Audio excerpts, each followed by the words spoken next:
There's a lot of debate and opinions regarding paint removal. Is a chemical dip better than blasting? Which is the best method for the environment? Which is the best media?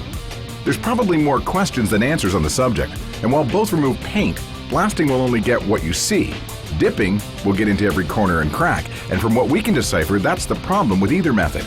Getting sand or caustic chemicals out of the car once it's clear of paint. Bottom line, do what feels right and what your pocketbook can afford. For the team at American Muscle Cars, it's always been about the dip. Last week, the body of the white 64 Impala was sent out for a chemical dip. After 3 days of it soaking in a caustic chemical tank, it's time to find out exactly what we have to work with. Hey guys, how are you? Hey buddy, what's going on? Not much. Dan? How are you? So where are we at? The car's been in there for a few days, right? Right. My biggest concern about dipping the car is that there are all sorts of different people that have all sorts of different theories on whether you dip a car, or you media blast a car, or you sandblast a car.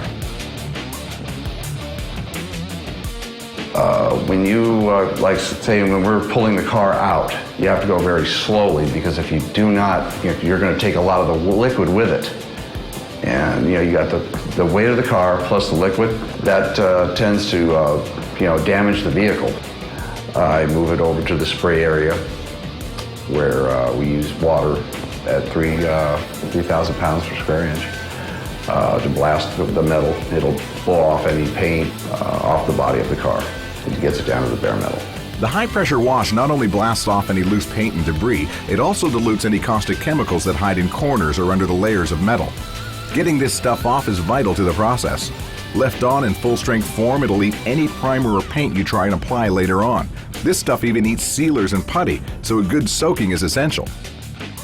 I was just showing him some of the places where the putty didn't come off. And I was spraying on it, and it's just taking too long of a time. And it'd be faster and a lot better anyway just to put it back in the tank and let it sit overnight.